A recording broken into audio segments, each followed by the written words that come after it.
Welcome to the Business Spotlight podcast. My name is Kay Cote, and I'm your host for today's episode. And today I have Jana Menifee, founder and CEO of Menifee LLC, as my guest.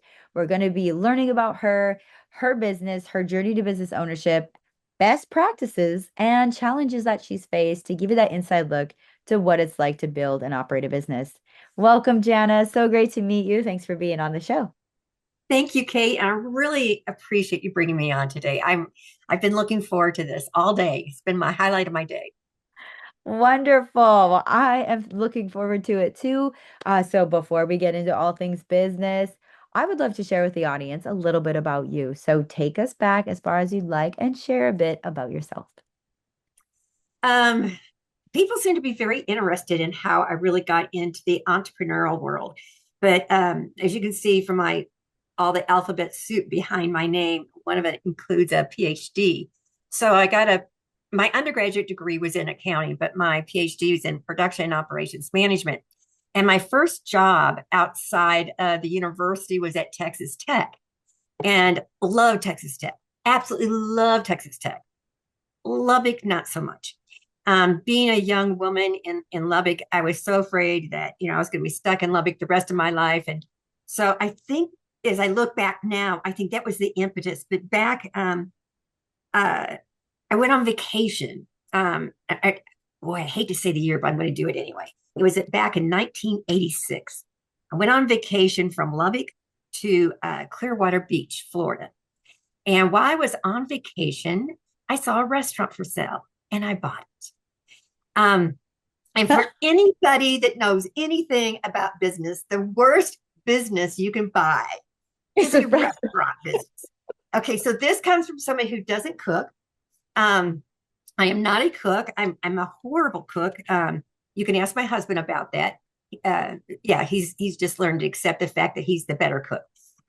So I bought the business. So I commuted back and forth between Lubbock and the restaurant. I found another job in Florida, and I moved to Florida.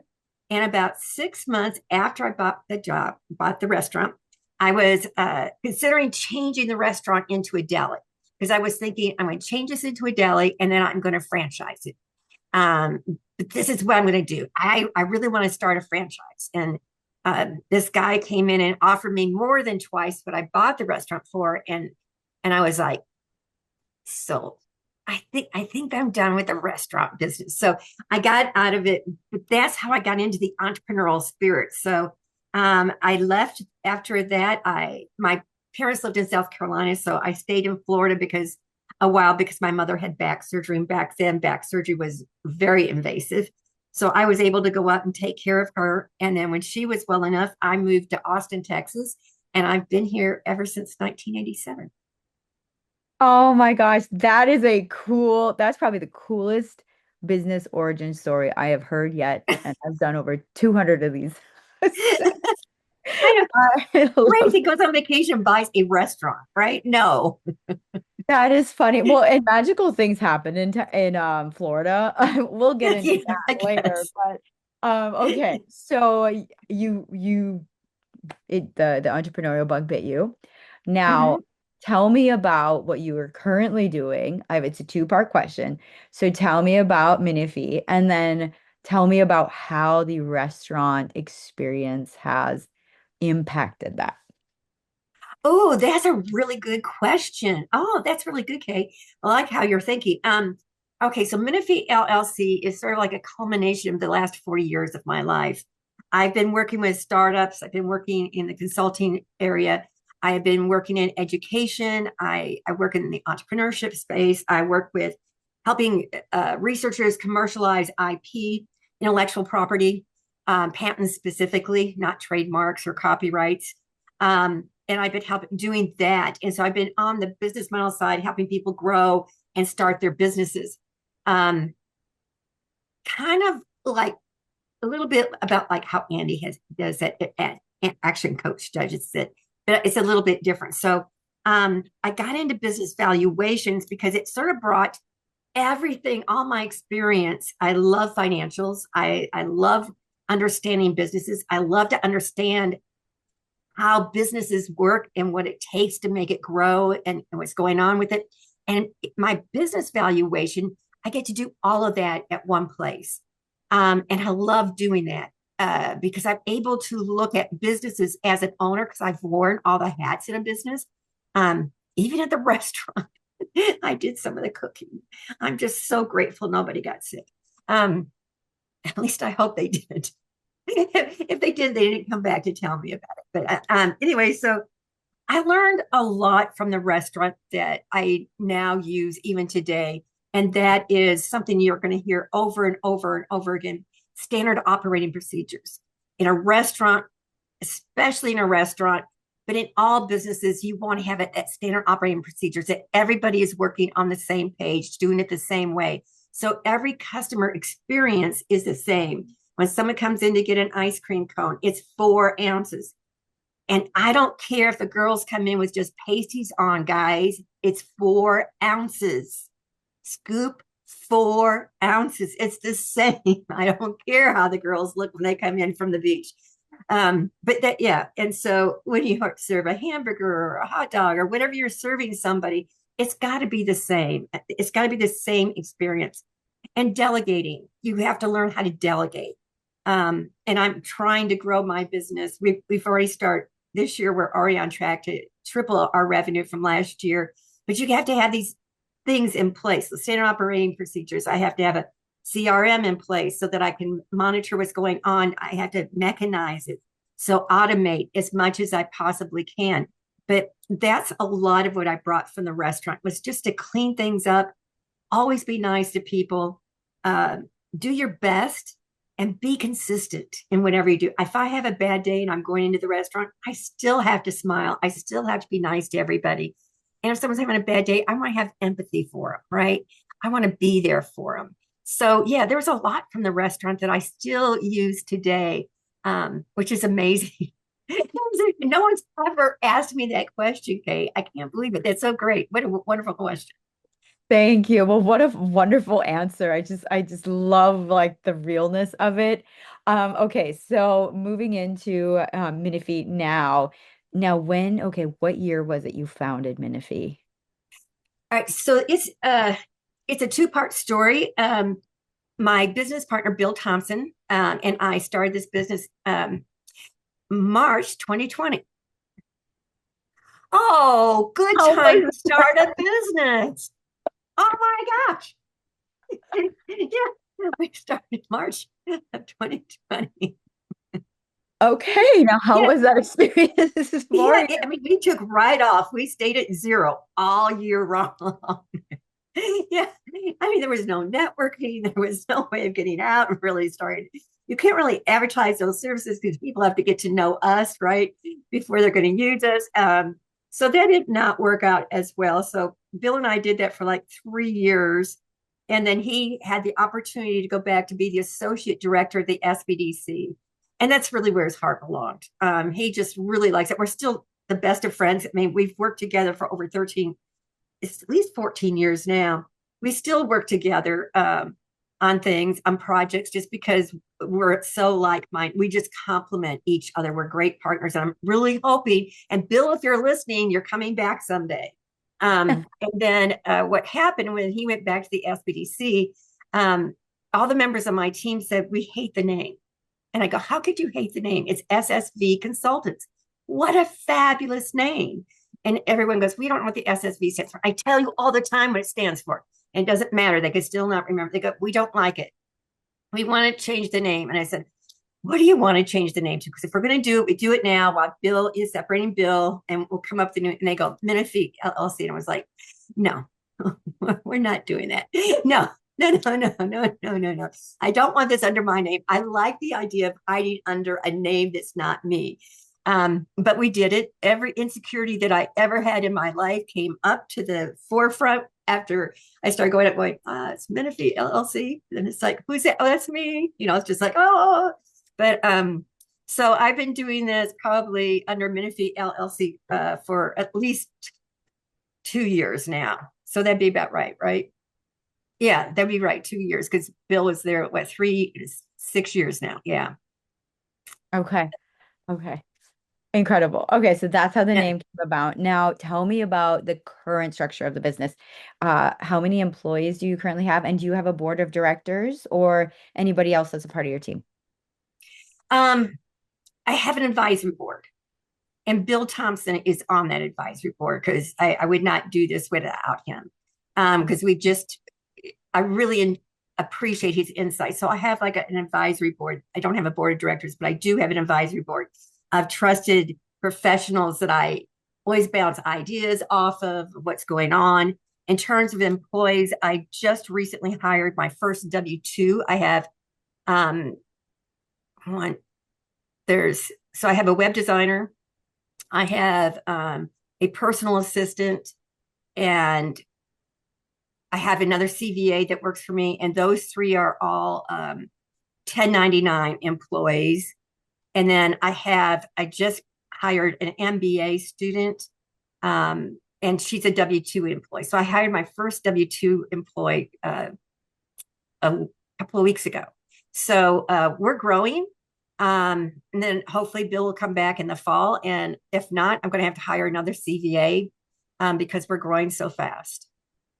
Oh, that's incredible. The growth is a huge thing. And congrats on your first W-2. That's Yes, I know that it. I is had to get insurance, right? Then it was like, oh, you have to get workman's comp. And I was like, what?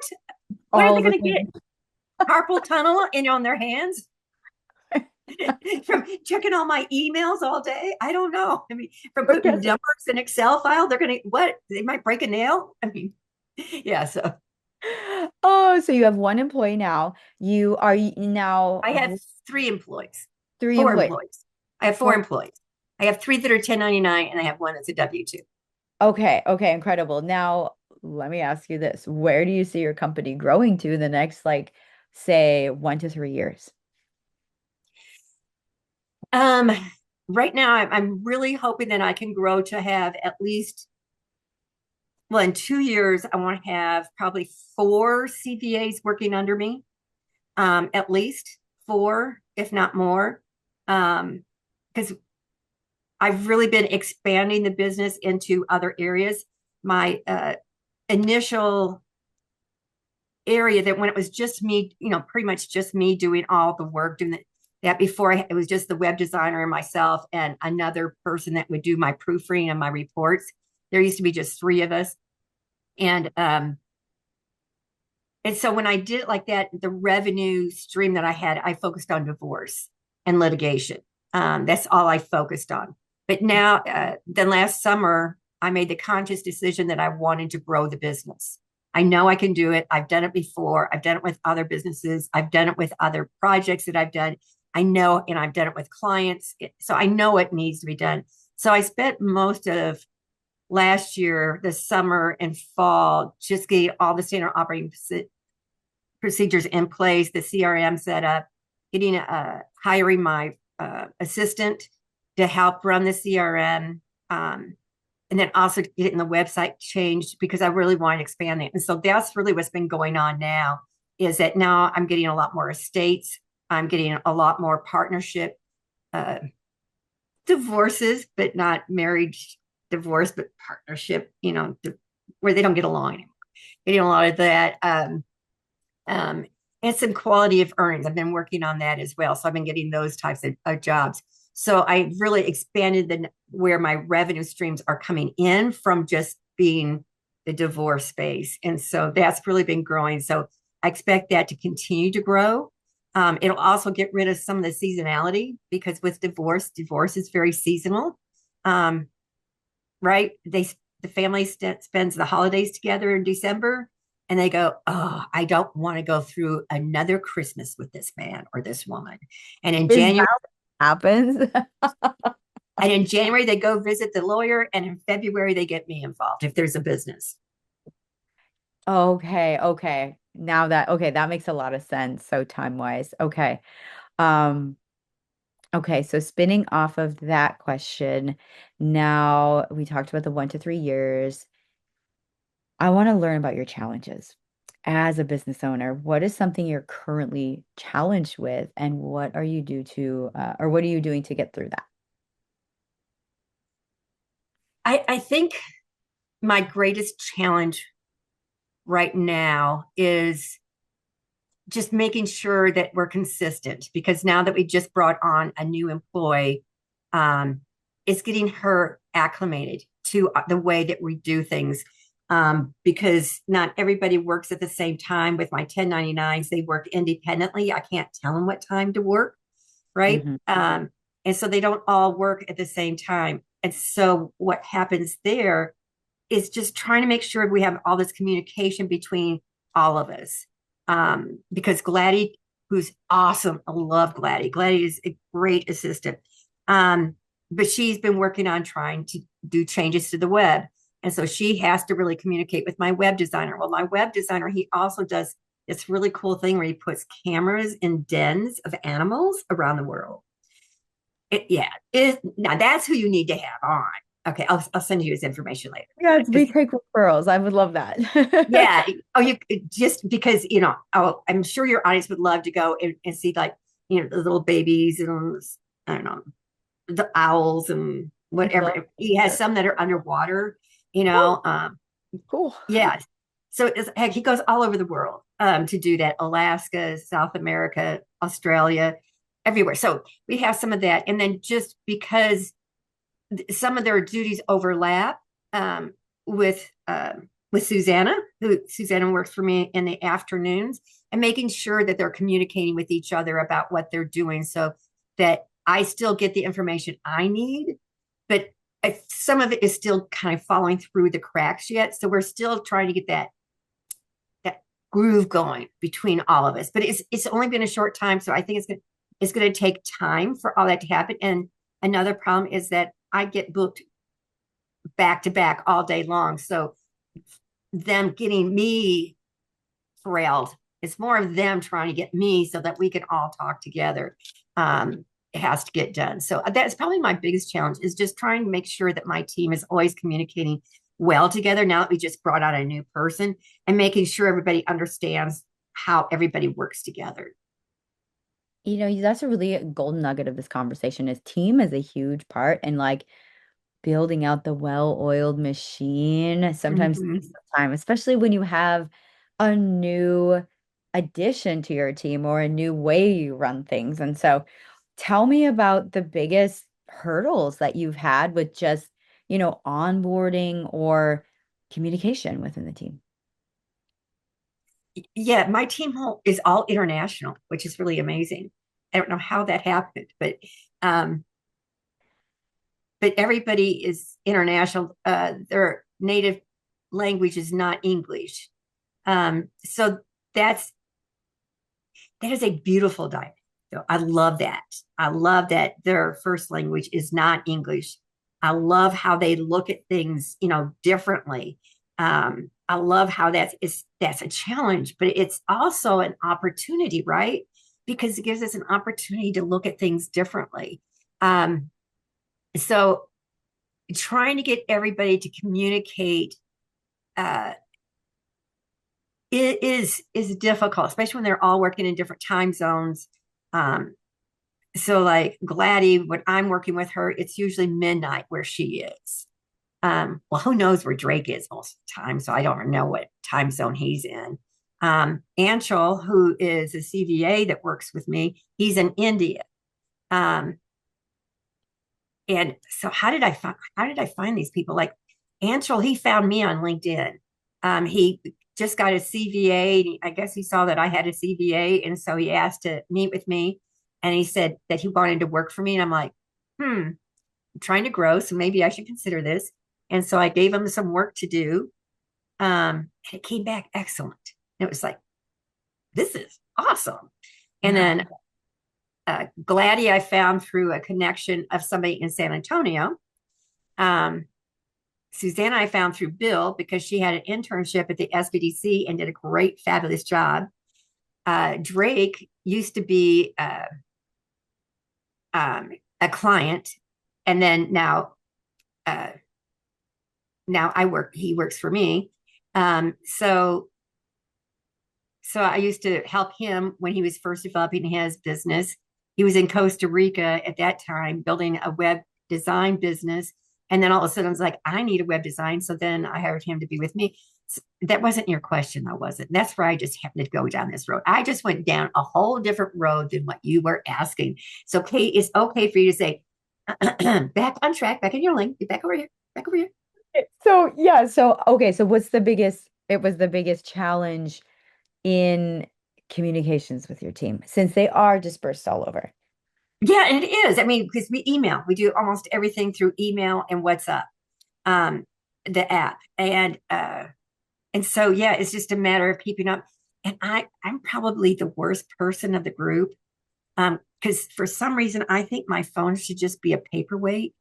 Um, I don't know if see me, I get you just like text me, don't call me, don't make me use my phone for anything else except for paying bills or something, you know. And so I'm of everybody in my team, I'm the weak.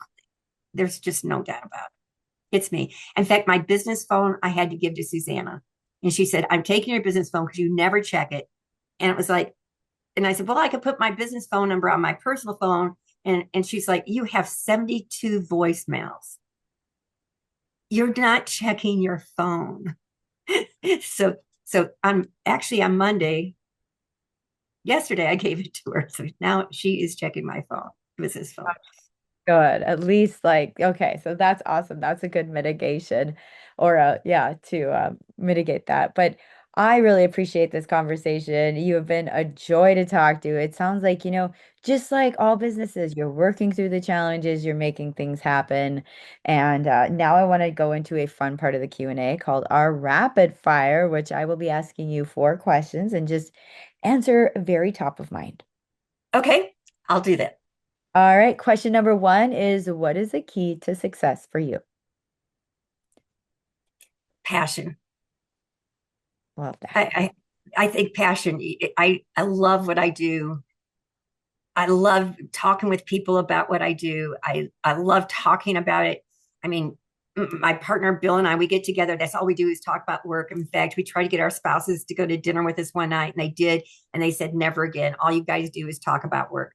So you got to have a. It's not work anymore. It's just my passion. It's just something I really enjoy doing, and I think that that comes across to others that they know that I love what I'm doing and I'm really good at it. You know. Definitely. Definitely. Okay. That's a great answer. Number 2 is what is a piece of advice you have for other business owners? Get out of your own way. Be coachable. Don't get so stuck in your lane that you're not open to other ideas, but at the same time, understand what your lane is. Hmm. Um, know what I think that when I work with people, most of the time I ask them, who's your target market? And they go, everyone. And I'm like, I'm not your target market. So it is not everyone, but really understand who it is that's buying your product. I don't decide who's buying. I need to figure out who needs this and has a problem and what value I'm providing them. And I think that's a big thing. And that's what I mean by owners get out of your heads, become coachable. Really, we don't pick who to sell to.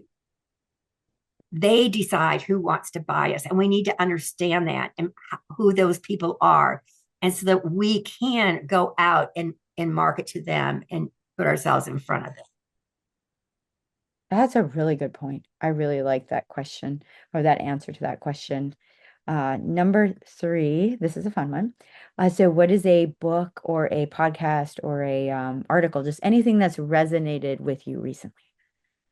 This podcast, I think everybody should go back and listen to all 200 of them because that's important. With you talking to actual business owners, that's where you're really going to learn. And you never stop learning. And so I think that it doesn't matter if it's actually, keep reading, keep learning, go and learn wherever, the SBDC in your local area. Go to them. They're going to have classes. Unfortunately, SCORE is not around anymore, so they don't have those classes anymore. But go to classes and just try to keep yourself up. As part of my CVA, my BCA, my ECA, my alphabet soup, part of my alphabet soup, I have to do continuing education, but I get more continuing education than I absolutely need because I love learning. And you've got to go out and do that. So always go out there and find the ones that mean a lot to you. I mean, one of the books lately that I read is The One Thing by Keller Williams. Mm-hmm. Mm-hmm. It's a really good read. But there's other one is too, the why, why are you doing it? Just find books of any kind and just keep reading them, listening to them. Going to learning is so important. Just always keep doing it. Definitely. Definitely. I love that. As part of Action Coach, I'm firm believers in education. Yes. I mean, Action Coach is a great organization. Andy has built a wonderful, fabulous machine that really knows what they're doing. And I would encourage people that get yourself a coach, right? I mean, I have an advisory board, which is kind of like my own personal coach, right?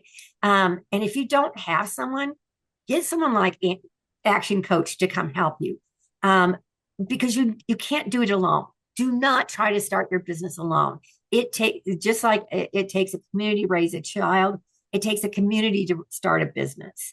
So surround yourself with great, talented people and not just get rid of your friends and family. This is great. That is great. Well, Okay, except for Andy, he has all of his family in his business, right? yes. It is a family business for sure. Right. Okay, so the final question is, and take your time with this one. If I gave you a magic wand and you had the power to change one aspect of your business for the better, what would it be?